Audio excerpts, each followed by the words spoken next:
दुश्मन के फौजी अड्डे, असलहे के अंबार और एयर बेसेस देखते ही देखते सब खंडरात बन गए। उनके राफेल हमारे शाहीनों के निशाने पर आए और अल्लाह के फजल से फेल हो गए। As I said, their planes were prevented from coming inside our border.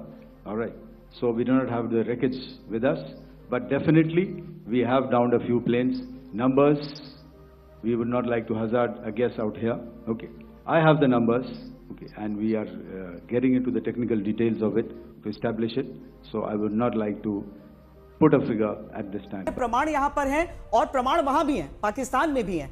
जिस तरीके से उसके पूरे ढांचे को हमने बर्बाद कर दिया और भय जो पैदा किया है आज पाकिस्तान। आपको भी लगता है कि मतलब पाकिस्तान ने भी अमेरिका के सामने वो परमाणु वाला, क्योंकि हम अपने दर्शकों के लिए भी हम चाहेंगे कि आप इसको एक्सप्लेन करें कि ऐसा परमाणु बम का मतलब ये नहीं होता है कि एक जगह पर है उस बम में आपने उसको आप चोरी भी सीना जोरी भी, पाकिस्तान की बेशर्मी एक्सपोज। भारत ने हम पर बिला जवाज जंग मुसल्लत की। जिन्ना लैंड की डिफीट परेड, मुंह की खाकर भी जश्न। लगातार ये दावा करता रहा कि उसे तो कोई नुकसान ही नहीं हो रहा है, लेकिन अब देखिए कि किस तरह से भारतीय सेना के एक प्रेस कॉन्फ्रेंस के दौरान पाकिस्तान के झूठ की पोल खोल दी गई। भारतीय सेना ने दिखाया है कि किस तरह से पाकिस्तान के अंदर घुसकर भारतीय सेना ने टेरर आउटफिट्स को निशाना बनाया। टेरर आउटफिट्स को निशाना बनाते हुए सिर्फ आतंकियों के अड्डे तबाह नहीं किए गए, बल्कि तकरीबन 100 आतंकियों को मारा गया है।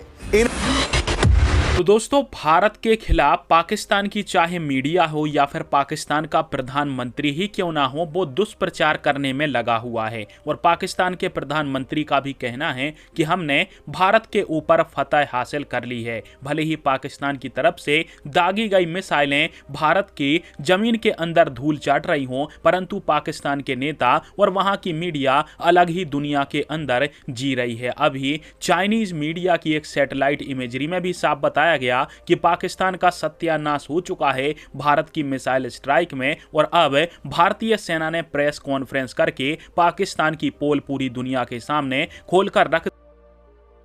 On hotline from my counterpart in Pakistan seeking my willingness to communicate.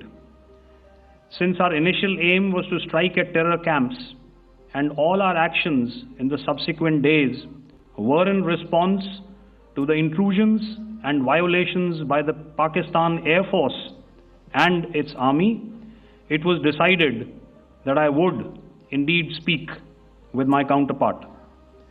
You are already aware, I've seen it being covered on national television, that my communication with the Pak DGMO was conducted at 15:35 hours yesterday and resulted in cessation of cross-border firing and air intrusions by either side with effect from 1700 hours 10th of May, after he proposed that we cease hostilities.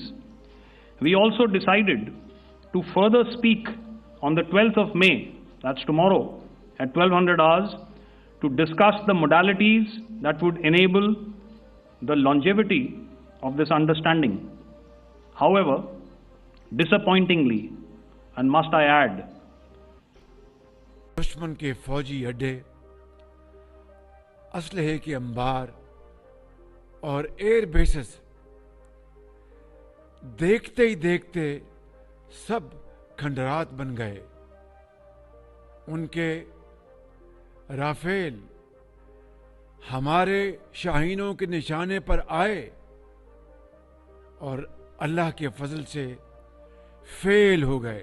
तुर्की ने drones भेजे और जब drones भेजे तुर्की ने, उसके बाद जो हरकत हुई, तुर्की ने सोचा कि किसी न किसी प्रकार से जो क्या कहूँगा जो लीडरशिप है, पाकिस्तान तुर्की के लीडरशिप को लेकर के बहुत अग्रसर है बनिस्बत सऊदी अरेबिया या फिर ईरान। तो इसको मद्देनजर रखते हुए मुझे लगता है कहीं ना कहीं पाकिस्तान जानता है और पाकिस्तान को अपनी औकात का अब एहसास वो है नहीं, कि भारत जो है, एक तस्वीर जो हम लोग देख रहे हैं लगातार, जो भारत सरकार ने अभी रिलीज की है औपचारिक तौर पर, जिस तरह से भारत ने तमाम मिलिट्री स्टेशंस पर, एयर बेसिस पर नुकसान पहुंचाया, क्या एवीएम श्रीवास्तव आपकी दृष्टि में ये देखिए ना, हैंगर को डिस्ट्रॉय करना, कमांड एंड कंट्रोल स्ट्रक्चर को डिस्ट्रॉय करना, एटीसी को डिस्ट्रॉय करना, रनवे को डिस्ट्रॉय करना, देखे ना रनवे के बीचों बीच सरगोधा में आपने डिस्ट्रॉय कर दिया है, जेकबाबाद में प्रिसिशन स्ट्राइक जो किया है,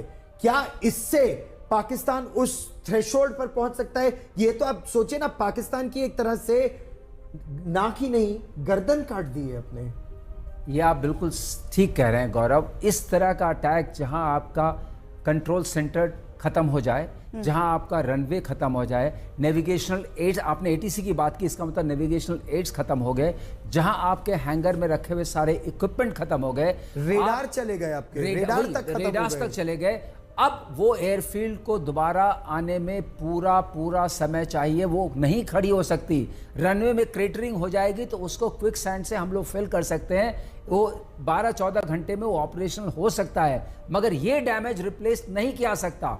ये बात बिल्कुल साफ है कि एयरपोर्ट को कंप्लीटली डिमोलिश कर दिया। मैं आपको बताता हूं गौरव, पूरे उस अनुभव के साथ, कि ये समझ कि हम भारतीय वायुसेना ऐसा कर सकती है, ये शायद वेस्टर्न पावर्स में भी नहीं थी। उन्होंने सोचा जो गोलाबारी होगी, जिस तरह के अस्त्र शस्त्र गिरेंगे, उसमें ऐसा डैमेज होगा जो रिकवरेबल होगा। ये डैमेज रिकवरेबल नहीं है with in the time span of the war. मगर अब एक सवाल उठता है कि हमारे, पहला सवाल है कि जब हम गए थे, हमने 9 जो ठिकाने हैं उन पर अटैक किया था, हमारा सिलेक्शन ऑफ एम एंड गोल क्या था? मिलिट्री उस पर ऑपरेट करती है, वो ये था कि हम जो आतंक के आका हैं उनको डिस्ट्रॉय करेंगे, उनको मैसेज देंगे, उनके घर में घुस के मारेंगे कि तुम अगर सरहद के पार भी रहते हो सेफ नहीं हो। ये मैसेज हमने दिया। अगर मान लीजिए हाइपोथेटिकली उसके बाद हमारे पास पाकिस्तान कोई रिटेलिएशन अपनी बेवकूफी में नहीं करता, तो क्या हम रुक नहीं जाते? क्या हमारा वॉर एम ये था कि हम पाकिस्तान को मिटा दें इस वक्त? नहीं, हमारा वॉर एम ये था कि हम पाकिस्तान की कॉम्प्लिसिटी को सामने लाएं कि यहां पर स्टेट और टेररिज्म आर टुगेदर। वो हम ले आए। उससे हमें फायदा क्या मिलता है कि अगर कोई अब अटैक होता है तो वो एक्ट ऑफ वॉर माना जाएगा। जो कहा जा रहा है वो यूएन चार्टर में ही है। अगर कोई स्टेट कॉम्प्लिसिट है टेररिज्म में, तो अगर वो टेररिस्ट एक्टिविटी करती है तो उसको माना जाएगा कि ये एक्ट ऑफ वॉर है। ढूंढ के तो पाकिस्तान ने भी बड़े अच्छे टारगेट निकाले थे। अब उसकी किस्मत, उसके उपकरण, उसका लगातार ये दावा करता रहा कि उसे तो कोई नुकसान ही नहीं हो रहा है। लेकिन अब देखिए कि किस तरह से भारतीय सेना के एक प्रेस कॉन्फ्रेंस के दौरान पाकिस्तान के झूठ की पोल खोल दी गई। भारतीय सेना ने दिखाया है कि किस तरह से पाकिस्तान के अंदर घुसकर भारतीय सेना ने टेरर आउटफिट्स को निशाना बनाया। टेरर आउटफिट्स को निशाना बनाते हुए सिर्फ आतंकियों के अड्डे तबाह नहीं किए गए, बल्कि तकरीबन 100 आतंकियों को मारा गया है। इन आतंकियों में वो भी शामिल हैं जो IC-814 के हाईजैक में शामिल थे, और उनमें यूसुफ अजहर से लेकर अब्दुल मलिक राव और मुदस्सिर अहमद जैसे हाई वैल्यू टेररिस्ट शामिल थे। सुनिए क्या बोला है DGMO lieutenant general Rajiv Ghai ने। I have no doubt in my mind that we achieved total surprise, and those strikes across those 9 terror hubs left more than 100 terrorists killed, including high-value targets such as Yusuf Azhar, Abdul Malik Rauf, and Mudassir Ahmed that were involved in the hijack of IC-814 and the Pulwama blast. इतना ही नहीं, इसके बाद पाकिस्तान की सेना बौखला गई और उसने बॉर्डर पर अंधाधुंध गोलीबारी शुरू कर दी। अंतर्राष्ट्रीय सीमा से लेकर LOC पर लगातार पाकिस्तान की तरफ से भारी गोलीबारी की जाती रही। इसका जवाब भी भारतीय सुरक्षा बलों ने जबरदस्त तरीके से दिया और 7 से 10 मई के बीच LOC पर हुई फायरिंग के दौरान तकरीबन पाकिस्तानी सेना के 35 से 40 जवान मारकर ढेर कर दिए गए। Okay, and if I get it right, you want to know how many of their planes we have downed? Yes, sir. Yes, sir. All right. See, as I said, their planes were prevented from coming inside our border. All right. so we do not have the wreckage with us. But definitely, we have downed a few planes. Numbers, we would not like to hazard a guess out here. Okay, I have the numbers. Okay, and we are getting into the technical details of it to establish it. So I would not like to put a figure at this time. But definitely, there are losses from their side which we have inflicted. Were they four generation plus, sir? See, you're putting words into my mouth. Why do you say fourth generation? Let us make it high tech.